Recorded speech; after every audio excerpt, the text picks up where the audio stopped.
Hi friends, this is বানি and welcome to my channel. বন্ধুরা, আজকে আমি তোমাদের জন্য কিছু ইংলিশ সেন্টেন্স স্ট্রাকচার নিয়ে এসেছি। দেখো, এই সেন্টেন্স স্ট্রাকচারগুলোকে তোমাদের কনভারসেশনে অ্যাড করলে ইংরেজিতে কথা বলাটা অনেকটাই সহজ হয়ে যাবে। দেখো, এমন কিছু বাক্য থাকে যেগুলোকে বাংলা থেকে ইংলিশে ট্রান্সলেট করতে গেলে আমরা প্রায়ই আটকে যাই। তো সেই বাক্যগুলোতে আমরা যদি এই স্ট্রাকচারগুলোর ব্যবহার করি, খুবই সহজেই আমরা সেই বাক্যগুলোকে ইংলিশে ট্রান্সলেট করতে পারবো। তো প্রত্যেকটা স্ট্রাকচার কিন্তু খুব ইম্পর্টেন্ট। প্রত্যেকটা স্ট্রাকচারকে খুব মন দিয়ে দেখো। দেখো সেন্টেন্সে আমরা স্ট্রাকচারগুলোকে কি করে ব্যবহার করছি। তো কোথাও যেও না, আমার সাথে ভিডিওটা একদম শেষ পর্যন্ত থাকো। আর যারা চ্যানেলকে সাবস্ক্রাইব করনি, অর্থাৎ আজকে আমার প্রথম ভিডিও দেখছো, তারা চ্যানেলটাকে সাবস্ক্রাইব করে নিও। তাহলে যখনই আমি ভিডিও আপলোড করব, তোমরা নোটিফিকেশন পেয়ে যাবে। তো আর দেরি না করে চলো শুরু করা যাক আজকের ভিডিও। প্রথম স্ট্রাকচারটা হলো I would rather. I would rather, যার অর্থ হলো আমি বরং। এই স্ট্রাকচারটাকে খুব ভালো করে বোঝার চেষ্টা করো। যখন আমরা দুটো জিনিসের মধ্যে একটা জিনিসকে পছন্দ করা বা বেছে নেওয়ার কথা বলি, তখন কিন্তু আমরা সেন্টেন্সে এই স্ট্রাকচারটা ব্যবহার করতে পারি। যেমন আমরা প্রায় বলে থাকি, আমি বরং এটা করব, ওটা না করে এটা করব, বা ওটার থেকে বরং আমি এটা করব। তো এরকম অর্থেই কিন্তু আমরা এই স্ট্রাকচারটার ব্যবহার সেন্টেন্সে করে থাকি। কয়েকটা এক্সাম্পলের মধ্যে দিয়ে আরো ভালো করে বোঝার চেষ্টা করো। বাসে যাওয়ার থেকে আমি বরং ট্রেনে যাব। I would rather go by train than by bus. I would rather go by train than by bus. আর একটা সেন্টেন্স দেখো, টিভি দেখার থেকে আমি বরং একটা বই পড়বো। I would rather read a book than watch TV. I would rather read a book than watch TV. দেখো, সেন্টেন্সে কখনো কখনো এরকমও হয় যে আমরা দুটো জিনিসের উল্লেখ করি না, কিন্তু সেক্ষেত্রেও কিন্তু আমরা উড রাদারের ব্যবহার সেন্টেন্সে করতে পারি। যেমন আমি যদি বলি আমি বরং কফি খাবো, অর্থাৎ সেখানে অপশন আছে চায়েরও। অর্থাৎ সেখানে আমার কাছে অপশন আছে, আমি চাও খেতে পারি বা কফিও খেতে পারি। তো এরকম অর্থেও কিন্তু আমরা বলতে পারি যে আমি বরং কফি খাবো। তখনও কিন্তু আমরা এই স্ট্রাকচারটার ব্যবহার সেন্টেন্সে করতে পারি। তখন কিন্তু আর দুটো জিনিসের উল্লেখ সেন্টেন্সে করতে হয় না। তখন আমরা বলতে পারি আমি বরং এক কাপ কফি খাবো। I would rather have a cup of coffee. I would rather have a cup of coffee. তো আমার মনে হয় এই স্ট্রাকচারটা তোমরা খুব ভালো করে বুঝতে পেরেছো। এই স্ট্রাকচারটাকে এখন খুব সহজেই সেন্টেন্সে ব্যবহার করতে পারবে। এবার আমরা দেখব পরের স্ট্রাকচারটা। পরের স্ট্রাকচারটা হলো ইফ আই হ্যাড। দেখো, এখানে কিন্তু আমরা দুভাবে এই স্ট্রাকচারটাকে সেন্টেন্সে ব্যবহার করতে পারি। ইফ আই হ্যাড এর পরে আমরা একটা অবজেক্টেরও ব্যবহার করতে পারি, আবার ভার্বের থার্ড ফর্মেরও ব্যবহার করতে পারি। তো দুভাবেই আমরা স্ট্রাকচারটাকে সেন্টেন্সে ব্যবহার করতে পারি। ফর এক্সাম্পল, আমার যদি সুযোগ থাকতো আমি বিশ্ব ভ্রমণ করতাম। If I had the opportunity I would travel the world. If I had the opportunity I would travel the world.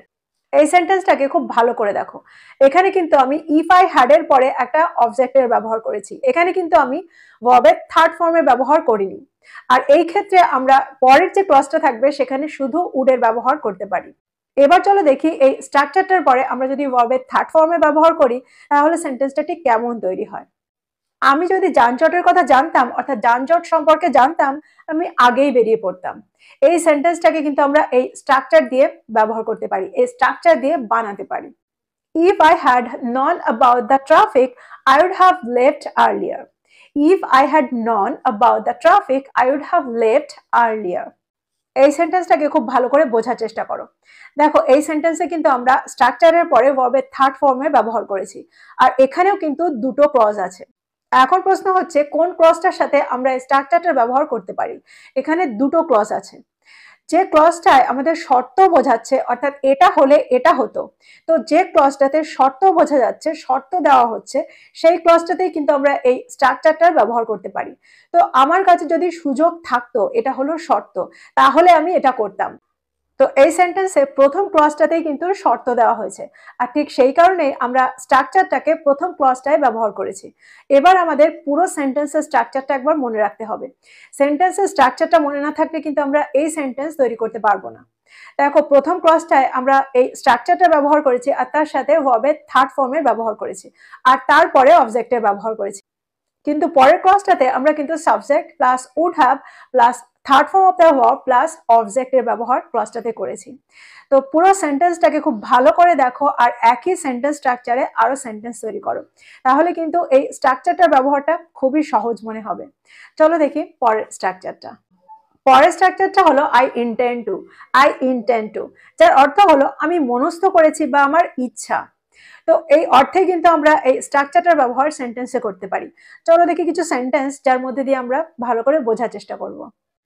আমার এই বছর একটা নতুন ভাষা শেখার ইচ্ছা।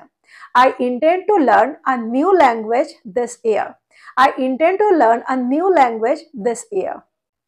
আরেকটা সেন্টেন্স দেখো, আমার প্রতি মাসে অন্তত একটা বই পড়ার ইচ্ছা। I intend to read at least one book per month. I intend to read at least one book per month. দেখো এই সেন্টেন্সটাকে আমরা কিন্তু এভাবেও বলতে পারি যে আমি প্রতি মাসে অন্তত একটা বই পড়ার মনস্থ করেছি।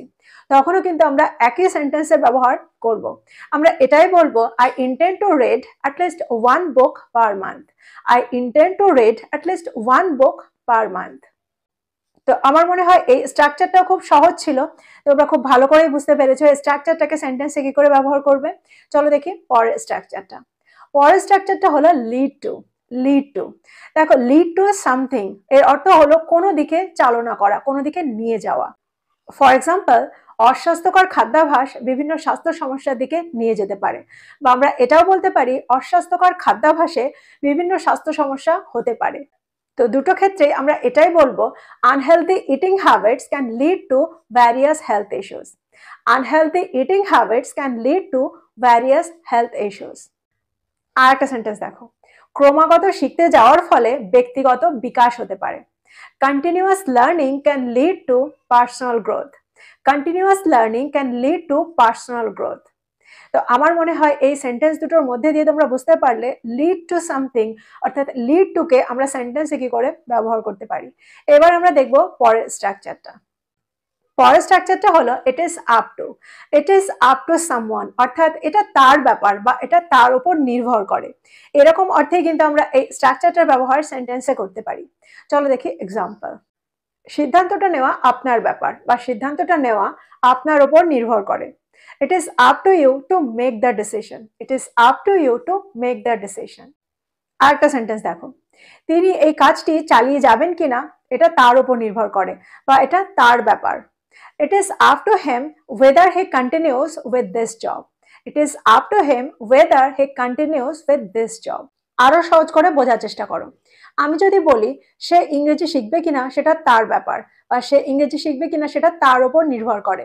তো এই সেন্টেন্সটাকেও কিন্তু আমরা এই স্ট্রাকচার দিয়ে তৈরি করব। It is up to him whether he learns English. তো আমার মনে হয় এবার তোমরা বুঝতে পেরেছো যে স্ট্রাকচারটাকে সেন্টেন্সে কি করে ব্যবহার করতে হয়। এবার আমরা দেখব পরের স্ট্রাকচারটা। পরের স্ট্রাকচারটা হলো in order two. In order two, যার অর্থ হলো উদ্দেশ্যে বা জন্যে। চলো দেখি সেন্টেন্স যার মধ্যে দিয়ে আমরা বুঝতে পারবো। সুস্থ থাকার জন্য প্রতিদিন ব্যায়াম করুন, বা সুস্থ থাকার উদ্দেশ্যে প্রতিদিন ব্যায়াম করুন। In order to stay healthy do exercise every day. In order to stay healthy do exercise every day, বা আমরা এটাও বলতে পারি exercise every day in order to stay healthy. আর একটা সেন্টেন্স দেখো, নতুন একটা ভাষা শেখার জন্য নিয়মিত অনুশীলন করুন। Practice regularly in order to learn a new language. Practice regularly in order to learn a new language. তাহলে তোমরা বুঝতে পারছো এই স্ট্রাকচারটাকে আমরা সেন্টেন্সে কিভাবে ব্যবহার করছি। আমার মনে হয় এই স্ট্রাকচারটা দিয়ে তোমরা এখন খুব সহজেই সেন্টেন্স তৈরি করতে পারবে। চলো দেখি পরেরটা। পরের স্ট্রাকচারটা হলো I will let you know. I will let you know, যার অর্থ হলো আমি জানিয়ে দেব। তো আমি জানিয়ে দেব যখন আমরা কোনো বাক্যে বোঝাতে চাইবো তখন আমরা এই স্ট্রাকচারটার ব্যবহার সেন্টেন্সে করতে পারি। ফর এক্সাম্পল, যত তাড়াতাড়ি সম্ভব আমি আপনাকে ফলাফল সম্পর্কে জানিয়ে দেব। I will let you know about the results as soon as possible.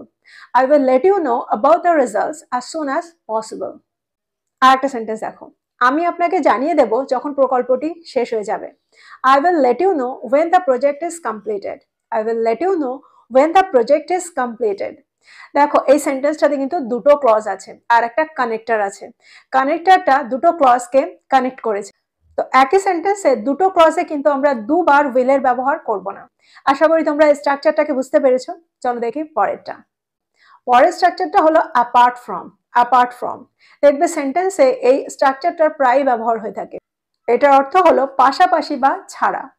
আমি এই কাজটা ছাড়া এটাও করি। আমি এটার পাশাপাশি এটাও করি।